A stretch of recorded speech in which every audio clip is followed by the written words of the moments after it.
에베소서 1장 4절부터 6절 말씀 우리 같이 공독하겠습니다. 곧 창세전에 그리스도 안에서 우리를 택하사 우리로 사랑 안에서 그 앞에 거룩하고 흠이 없게 하시려고 그 기쁘신 뜻대로 우리를 예정하사 예수 그리스도로 말미암아 자기의 아들들이 되게 하셨으니 이는 그가 사랑하시는 자 안에서 우리에게 거저 주시는 바 그의 은혜의 영광을 찬송하게 하려는 것이라. 아멘. 네, 오늘 이 말씀을 통해서 하나님의 작정이라는 제목으로 은혜를 나누겠습니다. 오늘 소혜리 문답 제7문 답의 내용인데요. 7문의 묻기를 하나님의 예정이 무엇입니까? 이런 질문이죠. 하나님 자녀인 우리에게 또 전도자에게 너무나 필요한 내용입니다. 하나님의 예정이 무엇일까? 그 답으로 자신의 영광이다. 이렇게 하나님의 예정은 그 뜻대로 영원한 경륜이신데 이로 말미암아 자기의 영광을 위하여 모든 되어가는 일을 미리 작정하신 것입니다. 이렇게 답을 하고 있습니다. 하나님의 예정은 하나님의 영광이다. 또 우리에게 받으시려고 하시는 것은 하나님은 돈이나 헌신이나 지혜나 이런 거라기보다는 우리가 하나님께 영광을 돌리는 것이다. 여기에 초점을 맞추면 하나님이 작정하신 일들을 이루어 가시는 것을 보게 될 줄로 믿습니다. 하나님의 의지에 따라 계획하신 일들을 영원하신 목적이 바로 이루어지도록 하나님께서 작정하신 일을 이루신다. 우리에게 일어난 모든 일을 작정하셨고 또 일어날 모든 일을 작정했다. 이렇게 말할 수 있는데요.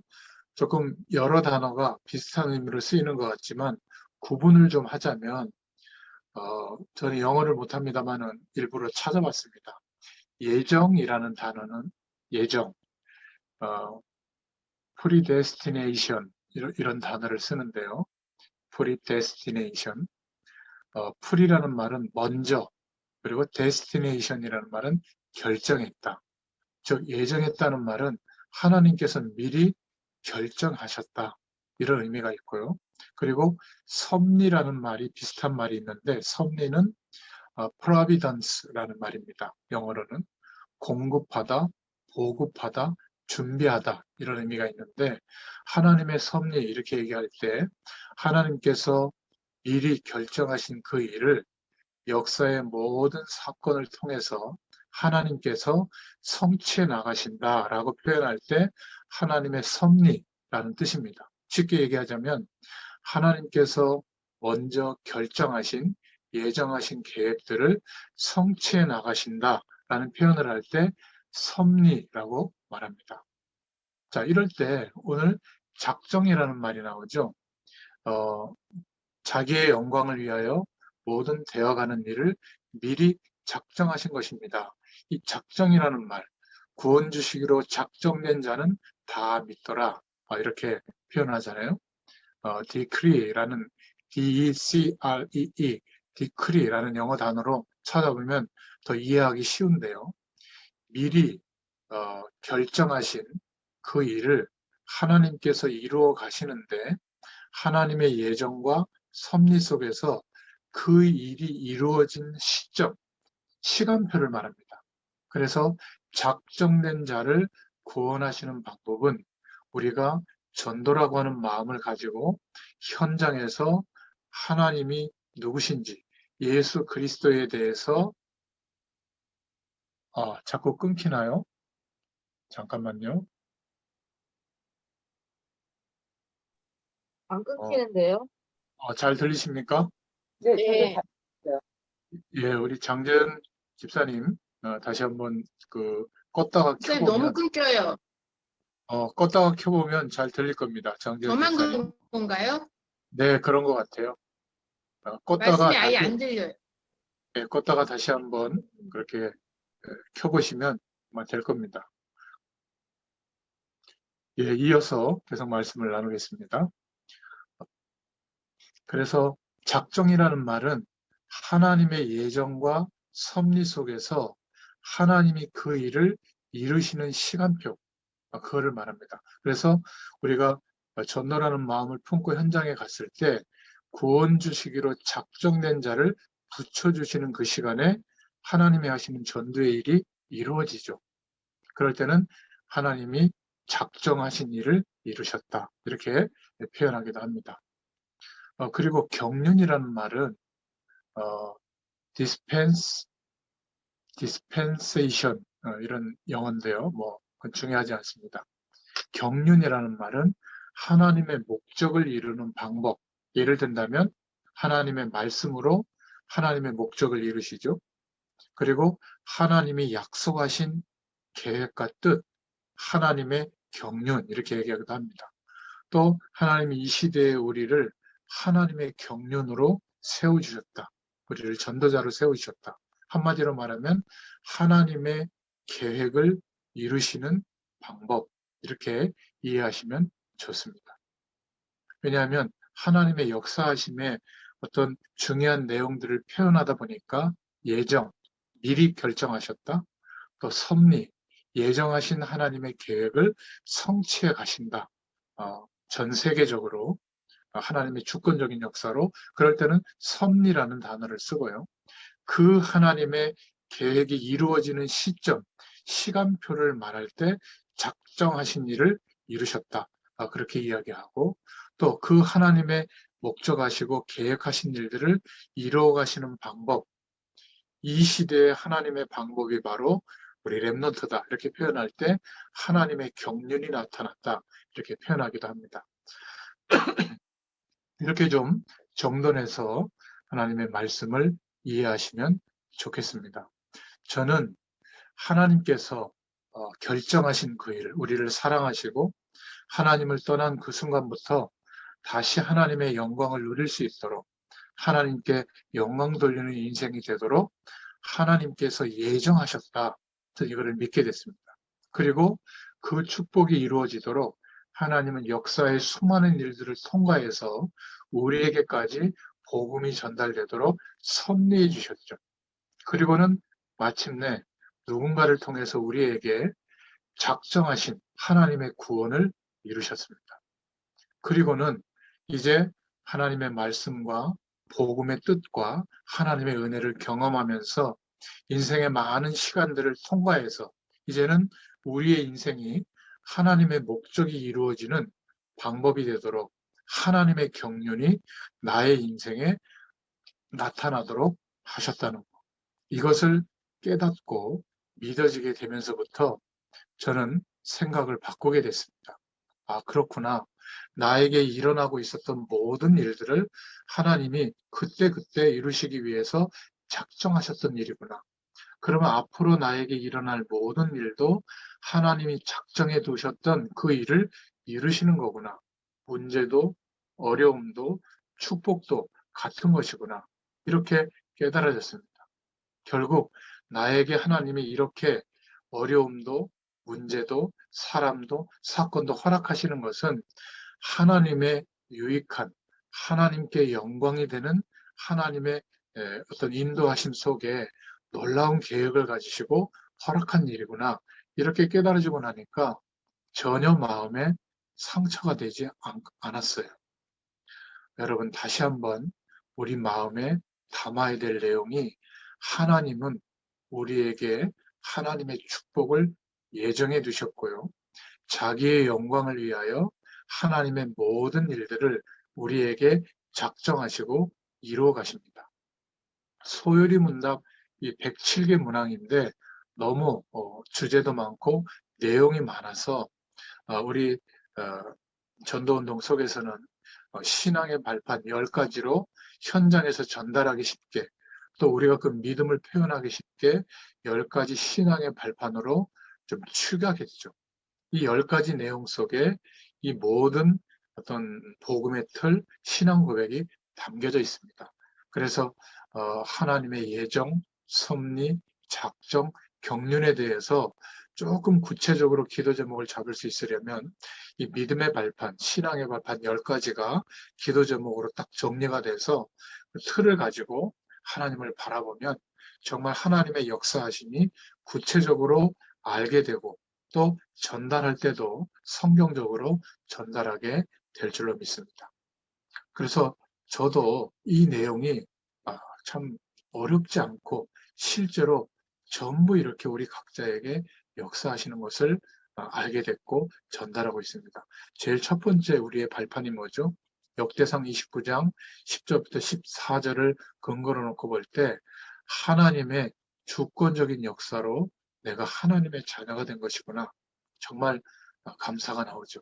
내가 우상 배경 속에 종교 속에 세상 배경 속에 사단의 자녀로 살아갈 수도 있는데 하나님의 자녀된 것, 하나님의 주권적인 역사죠. 저는 이 사실을 믿습니다. 어떻게 우리가 하나님의 구원의 축복 속으로 들어오게 됐죠?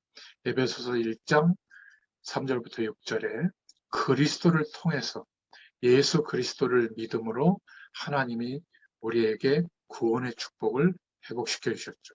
그리스도를 통해서입니다. 그리고 세 번째로 요한복음 14장 14절부터 17절에 우리를 구원하신 하나님은 지금도 성령으로 우리와 함께 하십니다. 그래서 성령의 역사는 구약이나 신약이나 또 교회사 속에서 역사했던 그 성령의 역사는 초대교회 역사했던 그 성령의 역사는 지금도 우리에게 여러분이 지금 말씀을 붙잡고 하나님을 바라보는 그 시간에 그 현장에 지금도 역사하고 있는 것입니다. 우리가 대면으로 만났을 때도 하나님의 은혜를 주시지만 이렇게 미디어를 통해서 이제는 시공간을 넘어서서 우리가 있는 현장에서 하나님의 은혜를 누릴 수 있도록 역사해 주시죠. 저는 성령의 역사를 믿습니다. 그래서 아마 여러분들에게 우리가 만나서 함께 은혜를 누리던 그것보다 또 동등하게 하나님의 성령의 역사가 임하게 될 줄로 믿습니다. 그래서 고린도전서 3장 16절에 네 번째로 생각할 것은 우리에게 성령으로 함께 하시는 하나님이 우리에게 하나님의 성전이 되어졌다. 하나님이 거하시는 전 교회의 축복이 임한 것이죠. 그래서 성령이 너희 안에 있다. 성령으로 도장 찍었다. 인치심을 받았다. 아예 성령으로 구별해 주셨다. 우리가 하나님의 교회의 축복을 누리게 된 겁니다. 그런 교회들이 모여서 예배당에서 예배할 때 정말 하나님이 원하시는 신령과 진정으로 예배하는 교회의 축복이 회복될 줄로 믿습니다. 그래서 아무것도 염려할 이유가 없는 것이죠. 다섯 번째 우리의 믿음의 발판은 디모데후서 3장 16절부터 17절에 하나님이 이 모든 축복을 우리에게 확실하게 보증해 주셨는데 그 보증해 주신 내용이 하나님의 말씀입니다. 하나님이 우리에게 각자 신앙의 경험과 체험을 통해서 하나님의 약속을 따라간다면 각자가 다 다를 텐데 영원한 하나님의 말씀을 하나님의 보증으로 우리에게 허락해 주셨죠. 이게 우리의 믿음의 발판이요 근거가 되는 줄로 믿습니다. 여섯 번째로 그렇기 때문에 시편 129편 1절부터 20절을 볼 때 우리의 모든 삶을 생사화복을 하나님이 주관하신다. 저는 이게 믿어진 순간부터 잠깐 걱정이 돼도 그렇게 근본적으로 제 존재 자체가 흔들릴 만한 걱정은 없어지게 됐습니다. 여기서부터 이제 깨닫게 된 것이 그러면 하나님이 왜 나에게 이런 축복을 허락하시고 인도하시는가? 성경이 말하는 방향을 깨닫게 된 겁니다. 전도를 깨닫게 된 거예요. 누구에게 막 복음 전하라 그 말이 아니라 사도행전 18장 1절부터 4절에 내가 있는 모든 곳이 하나님의 교회의 축복이 임하는 선교지가 됐구나. 나의 현장이 바로 선교지구나. 이때부터 생각을 바꾸게 된 겁니다.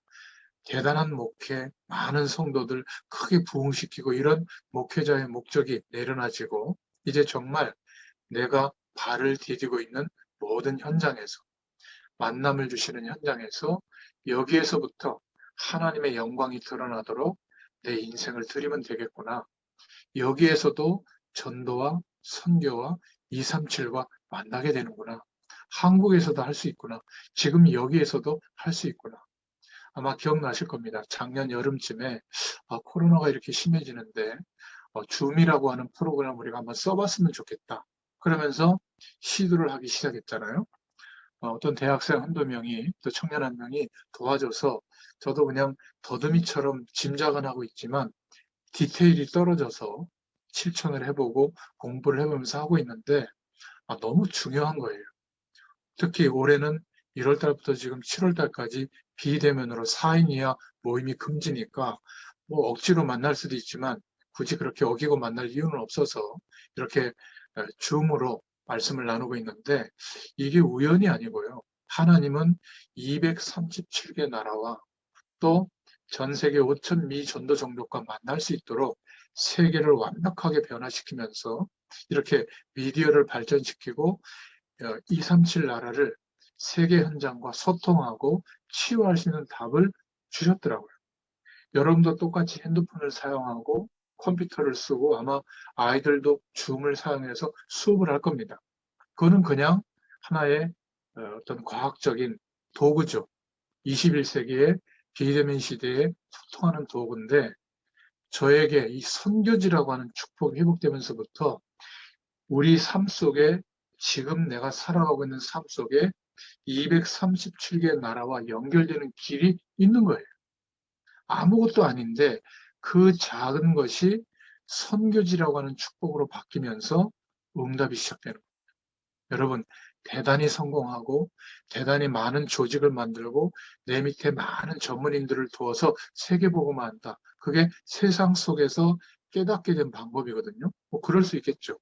그런데 하나님은 이 믿음의 발판 위에 세워져 있는 하나님의 작정하신 일을 이루시는 그 방향이 우리의 인생의 방향이 된 사람에게 완벽하게 준비하신 것과 만나도록 역사해 주십니다.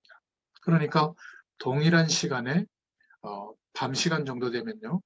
미국이나 유럽에 또 아침 시간이 되거든요. 아니면 우리가 좀 새벽 시간이면 거기에 밤 시간이 되고 시간만 맞추면 예전에는 해외 가서 만난 사람과 뭐 카톡 정도 이렇게 SNS로 소통했다면 이제는 완전히 동등하게 하나님의 말씀을 전달하고 제자를 세울 수 있는 이런 응답의 길이 열린 거예요. 저에게는. 그러니까 얼마나 큰 축복인지 모릅니다. 내가 좀 성공되고 문제를 해결받고 좀 경제적으로도 윤택해지면 그때 뭐 헌금을 하거나 조금 선교사를 돕거나 전도회를 돕거나 그렇게 전도해야지, 선교해야지. 물론 그럴 수 있죠. 그러나 지금 내 현장이 하나님이 영광이 드러나는 하나님의 교회의 축복이 임하는 선교지라고 하는 딱 발판이 세워지잖아요. 하나님이 준비하신 것들을 보게 될 줄로 믿습니다. 그래서 히브리서 9장 27절에 여덟 번째 눈이 열리죠. 내가 이 땅에서 영원히 사는 게 아니구나. 하나님이 정해놓으신 그 시간까지 사는 거구나. 시한부 인생을 사는 겁니다. 왜 그렇게 아둥바둥하고 악착같이 살려고 하죠? 대단히 오래 사는 것처럼 생각해서 영원할 것 같으니까. 아니면 너무 염세주의에 빠져서 대충대충 삽니까? 오늘 재미있고 소소한 행복에 만족할 겁니까? 인간은 그런 존재가 아니에요. 시한부 인생을 살고 있다면 오늘 하루가 왜 존재해야 되는지 이제 분명한 거죠. 또 한 가지 확신이 오는 겁니다. 아홉 번째로 누가복음 16장 19절부터 31절에 우리는 반드시 그 마지막 때 죽음의 순간이 정해져 있구나. 그리고 죽음 이후에는 영원한 세계, 내세가 기다리고 있구나. 영원한 천국 배경이 우리에게는 보장되어 있구나. 이런 결론이 나오더라고요. 그러면 이 땅을 사는 동안에 그 어떤 어려움도 견딜 수 있고 또 극복할 수 있는 또 바꿀 수 있는 그런 희망과 또 소망이 우리에게 생기게 될 줄로 믿습니다. 자, 이것이 정말 우리에게 기준이 되는 발판으로 결론이 내려졌다면 인생의 방향은 하나밖에 남지 않죠. 마태복음 10장 40절부터 42절에 그렇다. 하나님이 부르시는 그날까지 하나님의 영광을 위하여 이 복음을 전달하는 일, 전도자로 살다가 가겠다.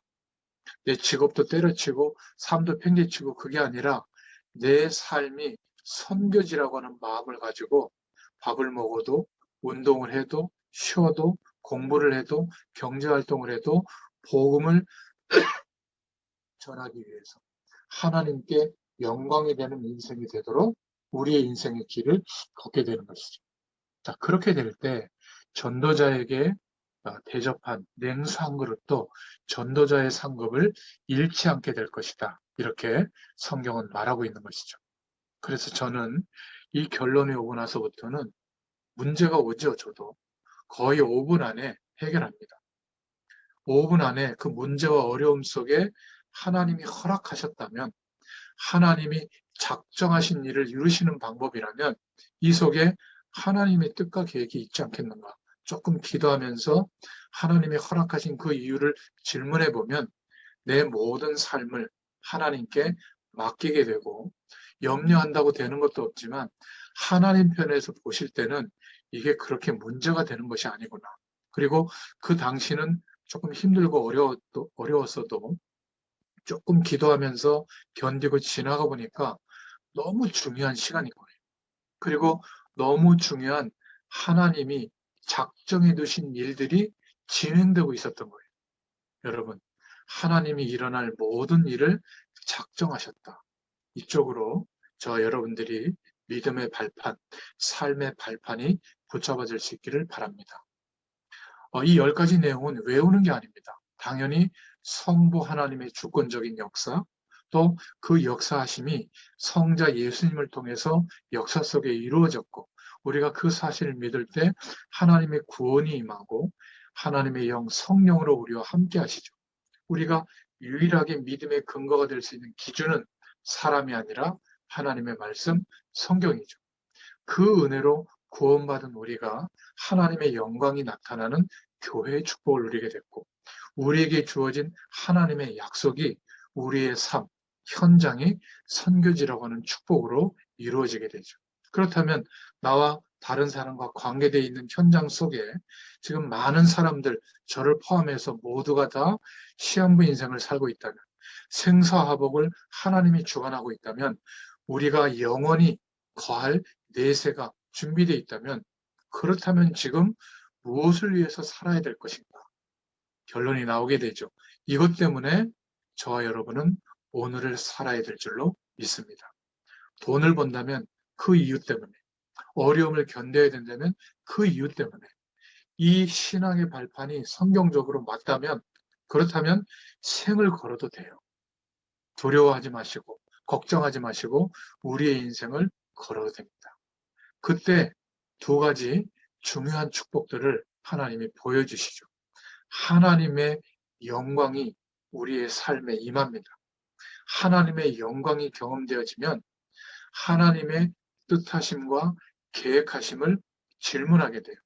이런 어려움 속에, 이런 축복 속에 이제 정말 어려움을 통과해서 살만하게 됐다면 내가 지금 이 시대에 무엇을 위해서 살아야 할지 진짜 하나님 앞에 질문하게 되죠. 왜냐하면 모든 것을 하나님께서 작정하셨기 때문입니다. 무엇을 위해서요? 자기의 영광을 위해서. 그러면 하나님의 계획하심과 뜻하심이 보여지죠. 눈에 보이는 그런 것들 배후에 하나님이 인도하시는 목적과 방향이 보여집니다. 자, 그러면 바뀌는 게 하나가 있어요. 모든 사람, 우리에게 일어나는 모든 사건, 또 모든 현장을 보는 눈이 달라집니다. 눈에 겉에 보이는 그러한 것이 전부가 아니라 하나님이 작정해 두신 그 믿음의 내용을 가지고 보니까 하나님의 계획이 보입니다. 저와 여러분이 아무리 연약해도 하나님의 계획 속에 있는 사람인 거예요. 하나님의 예언하신 일이 이루어질 작정한 시간표가 지금 와 있는 사람. 그게 바로 저와 여러분입니다. 그래서 아무것도 염려할 이유가 없는 것이죠. 성경의 인물들, 몇 명을 좀 소개하자면 여러분도 한번 참고해 보시기 바랍니다. 렘넌트들은 시대마다 이 믿음의 신앙을 가졌습니다. 하나님은 모든 일을 작정하셨다. 어떻게 해요? 하나님의 영광을 위하여 하나님의 계획을 따라 우리의 모든 삶을 작정하시고 이루어 가시는구나. 이 믿음이 회복되어진 사람들이죠. 그러면 모든 사건, 모든 현장, 모든 사람이 어떻게 되죠? 전부 하나님의 계획을 이루는 경륜인 거예요. 하나님의 방법인 거예요. 그러니까 힘들어하고 막 짜증나고 나만 이런 거 갖고 고통스러운 게 아닙니다. 목회자로서 현장에서 이 복음을 끝까지 심부름하는 게 남보다 뒤처지는 일이거나 성공하는 것에 배제된 인생이 아니라 가장 복된 일이죠. 여러분들이 성공하기 위해서 이 땅에 건물 몇 채 남겨놓고 자녀들에게 안락한 삶을 유지해주기 위해서 노력하는 그것도 뭐 필요한 거겠지만은 여러분들이 이제 하나님의 영광을 위하여 매일매일 반복되는 삶이지만 믿음의 신앙의 발판을 가지고 하나님의 계획을 따라 인도받는다면 전부 저와 여러분의 삶이 하나님의 방법이 되고 하나님의 수단이 될 줄로 믿습니다. 특히 여기에 지금 너무나 오랫동안 어릴 때부터 문화예술 분야에 여러분들의 달란트를 개발하고 준비하게 하셨던 것은 잠시 아이들을 레슨하고 경제활동하는 수단 정도가 아니라 여러분들이 그 달란트를 통하여 하나님의 계획에 붙잡힌 바 된 사람이 되면 하나님의 수단이 됩니다. 그 달란트가. 그러면요, 작은 일인 것 같은데 이제는 세상에서 별로 쓰임받지 못할 만큼 뒤처진 것처럼 생각하는데 절대 그렇지 않습니다. 하나님의 영광을 위하여 하나님의 손에 들려질 때 많은 사람들을 위로하는 힘이 될 줄로 믿습니다. 여러분, 저처럼 특히 제가 여러분 집에 가보니까 그랜드 피아노가 있는 집도 있더라고요. 그러면 매일 한 곡씩 사람들에게 위로가 되는 곡들을 연주하고 녹음을 해서 그거 좀 올려주세요. 우리 방에서부터. 특히 찬양에 관련된 곡들, 또 정말 하나님의 위로가 필요한 시대거든요. 힘이 필요하고, 목소리가 아낀 분들은 그런 것들을 가지고 사람들과 소통하면서 하나님의 계획을 찾아보시기 바랍니다. 굉장히 하나님의 손에 들려지면 오병이어가 5천 명을 먹이고도 남는 하나님의 영광이 드러나는 것처럼 여러분들이 혹시 집안일을 할 때도 하나님의 계획을 붙잡고 하잖아요. 그러면 하나님의 영광이 여러분의 가정에, 여러분 후대들에게 임합니다. 보게 돼요. 그러면 세상 배경을 가지고 성공하는 노력이 아니라 필요 없다는 말이 절대 아닙니다. 하나님의 영광을 위해서 사는 인생으로 바뀌어지게 될 줄로 믿습니다. 그러면 지금까지 걱정하고 염려했던 그 정체가 드러나죠. 아, 사실은 내가 하나님을 사랑한 게 아니었구나. 내가 하나님의 말씀에 순종하고 따라가지 못하는 것은 세상을 바라보고 있었구나. 이런 게 발견이 됩니다. 그때 믿음을 하나님이 회복시켜 주시죠. 바울처럼 에베소서 1장 4절에 이 모든 축복을 하나님이 창세전에 준비하셨구나. 이런 눈이 열리게 됩니다. 에베소서 1장 5절에 주님의 기쁘신 뜻대로 예정해 주셨구나. 그리스도께서 이루셨다는 말이죠. 그리고 에베소서 1장 6절에 나에게 이런 축복을 허락하시는 것은 그의 은혜의 영광을 찬미하게 하려 함이라. 이런 믿음의 고백이 있게 될 줄로 믿습니다. 구약에 많은 인물들이 있지만은 너무나 고통 속에서도 하나님께 영광을 돌려드렸던 욥의 신앙을 보면요. 욥기서 1장 19절부터 23절에 그의 소유관이 나옵니다. 모든 것은 하나님이 허락해 주셨다. 그렇기 때문에 내가 지금 이 모든 것이 없어져도 가져가는 분도 하나님이시다. 저 여러분은 전부 내 거라고 생각하잖아요. 시간도 내 거, 내 몸도 내 거, 우리 가정도 내 거, 우리 자녀도 내 거. 내가 막 좌지우지하려고 하죠. 여러분들이 일하는 일터, 경제활동, 가지고 있는 자산 다 내 게 아닙니다. 하나님으로부터 회복되어진 것이죠. 허락되어진 겁니다. 그래서 어떤 때는 어려움이 올 때에도 이 가져가신 분도 하나님이시다. 욥은 그런 소유관을 가지고 있었습니다. 욥기서 19장 25절부터 26절에 보면 내가 하나님을 만나면 내가 이 어려움을 두고 기도하지만 이 어려움이 해결되지 않고 어려움 속에서 죽을지라도 나는 내 몸, 가죽 밖에서 하나님을 만나게 될 것이다. 욥이 갖고 있던 구원관입니다. 이 땅에 하나님의 영광을 드러내고 세상 사람들이 볼 때 예수 믿으니까 이렇게 복받았다. 이것을 나타내는 구원관이라기보다 내 가죽 밖에서 부활신앙이죠. 하나님을 만날 것이다. 이런 구원관이었습니다. 그러니까 욥의 생활관도요. 인생관이죠. 살아가는 삶에 대한 자세. 욥기서 23장 10절부터 14절에 보면 그의 뜻이 일정하시니 예정하신 일들을 역사 속에서 우리 인생 전체를 통하여 섭리 가운데 이루시는데 지금 이 사건, 이 어려움도 하나님의 작정하신 일이라면 나의 모든 인생이 하나님의 경륜을 이루는 방법이 될 것이다. 이 믿음을 고백한 것이죠. 그의 뜻이 일정하시니 반드시 자기 뜻을 이룰 것이다.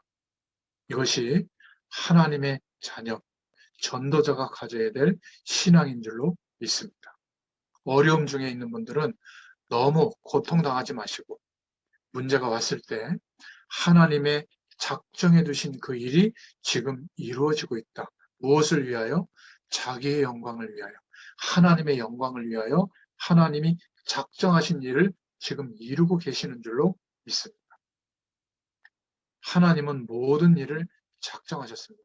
그래서 일단 염려를 버리고 이 믿음을 가지고 기도할 때 하나님은 우리의 영적인 눈을 열어주십니다. 어떤 눈이 열리죠? 하나님의 계획이 무엇인가 이때부터 보이게 돼요. 우리는 언약 백성 하나님의 자녀이기 때문에 하나님의 계획을 보는 눈이 열려야 그때부터 삶을 살아갈 수 있습니다. 정말 내 인생 전체를 올인할 수 있는 행동을 할 수 있는 것이죠. 그래서 여기에는 생명을 걸어도 되는 인생관으로 바뀌게 되는 겁니다. 그렇지 않고 이 하나님의 역사하심과 하나님의 축복이 사실은 보여지지 않고 어려움이 너무 고통스러워서 이 문제를 해결해 주셔서 내가 언제쯤인가는 사람들 앞에 떵떵거리고 하나님이 함께 한다고 얘기할 정도로 하나님이 축복할 것이다. 그거는 어떤 면에서 염려예요, 염려. 그거보다는 하나님이 작정하신 일이 지금 이루어지고 있다면 하나님을 바라보고 기도할 때 하나님의 뜻과 계획을 알려주시고 보여주실 줄로 믿습니다. 그렇다면 그 방향으로 바꿀 수 있는 기회가 되고요. 그 방향으로 순종하며 갈 수 있는 첫 번째 걸음이 될 수도 있습니다. 그렇다면 우리의 인생을 하나님께 드릴 수 있게 되겠죠. 오늘 소요의 문답 제7문답 하나님의 예정이 무엇입니까? 그 하나님의 예정은 그 뜻대로 영원한 경륜이신데 그것으로 말미암아 자기의 영광을 위하여 모든 되어가는 일들을 미리 작정하신 것입니다. 이 답이 약간 신학적인 단어들이기 때문에 좀 어려울 수 있지만 제가 오늘 쉽게 설명을 했습니다. 다음 주에 한 번 더 이 내용을 정돈하면서 기도 제목을 붙잡도록 하겠습니다. 한 줄 동안에도 승리할 수 있기를 예수님의 이름으로 축원드립니다. 기도하겠습니다. 하나님 참 감사합니다. 우리는 우리에게 일어나는 많은 사건과 어려움들, 또 우리를 힘들게 하거나 갈등을 주는 사람들, 또 여러 가지 환경과 조건 때문에 우리의 현장 속에서 많은 고통과 어려움을 겪었습니다. 하지만 오늘 말씀을 통해서 다시 한번 믿음의 회복되게 해주심을 감사합니다. 하나님은 미리 계획하신 일들을, 결정하신 일들을, 예정하셨던 일들을 하나님의 주권적인 역사로, 하나님의 섭리로 이루어 가시는 줄로 믿습니다. 그 일이 이루어지는 구체적인 하나님의 작정하신 시간이 지금 와 있다면 우리는 하나님을 바라보고 하나님이 깨닫게 해주시는 뜻과 계획을 물어보고 응답받아야 될 시간인 줄로 믿습니다. 하나님이 그 은혜를 우리에게 회복시켜 주셔서 우리의 인생 전체가 하나님의 경륜을 드러내는 방법이 되고 도구가 되도록, 하나님께서 영광을 받으시는 축복의 도구가 되도록 역사해 주실 줄 믿습니다. 오늘 이 은혜를 회복하며 또 한 주일도 이 후반기도 승리하게 되도록 역사하여 주시옵소서. 감사드리며 예수님의 이름으로 기도드렸습니다. 아멘. 감사합니다. 감사합니다. 자.